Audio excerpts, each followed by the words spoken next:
Beyblade X is the latest generation of the Beyblade franchise, introducing new Beyblades with new designs.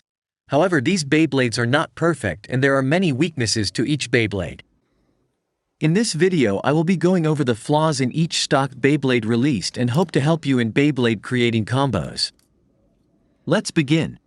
Drand Sword is the first attack type release of Beyblade X. It focuses on smash and upper attack to knock out its opposing Bey. Drand Sword is a really good layer to use for attack combos, however there is a catch. The Drand Sword blade would get weaker over time when used many times. This changes the shape of the blade to be less effective than a brand new Drand Sword. So keep in mind, if you want to use Drand Sword competitively, make sure it is a brand new layer. Hellthe is one of the best Beyblades released in X so far. This is because it's really viable to use in both attack and stamina combos. The taper bit is amazing for attack combos and the blade is great for stamina battles. There isn't much flaw in this Beyblade aside from the 460 ratchet. This ratchet is just really easy to burst and can hold back your Beyblade combo. Wizard Arrow is a stamina type Beyblade that has decent use for defense combos. Its round design helps a lot in tanking attack types, but also allows it to get knocked out as well. The ball bit is the best bit to use for stamina combos, but it's also easy to knock out if you're not careful. To sum up Wizard Arrow, the blade gets outclassed by other blades and the ball bit can get you knocked out. Also, the 480 ratchet is easy to burst. Knight Shield is an interesting Beyblade as it's a great defense type, but it also shares its flaws. The blade is highly unbalanced and could cause problems for general use. It can be used for smash attack combos, but it's another blade that requires skill to use. The needle bit is also great for defense, but its stamina is not the best. Drand Dagger S is the first remake of Beyblade X. It has good upper attack potential but is severely held back due to its weight. Knight Lance has a good shape for counter-attack combos, and the Hay Needle bit has better stamina than regular needle, although it has worse defense. The problem of this Bey is that it tilts around a lot due to its massive height. It also has the 480 ratchet, which increases its burst risk. Shark Edge is an amazing blade to use for attack, giving massive hits to its opponents. However, with those big hits it reduces its stamina severely. So if you don't win within the first couple hits, the match is basically over. The low flat bit also has low stamina and is hard to control in battle. Leon Claw is a Beyblade that has really bad competitive use.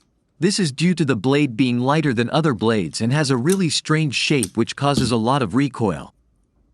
The 560 ratchet and point bit are good to use in other Beyblade combos, but the layer of Leon Claw really isn't great. Viper Tail is another Beyblade I can't find much flaw in. The orb bit is decent in stamina combos and the Viper Tail blade is good in attack combos. The only weakness is that the Viper Tail blade isn't good in stamina combos and could potentially struggle against other attack matchups. Rhino Horn's main gimmick is that its blade is small, which allows it to be good for attack use. However, its small size allows it to be really easy to burst and isn't a good blade to use. The spike bit is also terrible as its defense and stamina are really bad and isn't worth using. Drand Dagger is another really good Beyblade released as its layer is amazing for attack use and the rush bit is one of the best bits to use in attack combos. The only flaw is that the ratchet 460 is not good for attack combos and increases its burst risk. Hell's Chain is also really good in both attack and stamina combos, although it requires some skill to perfect.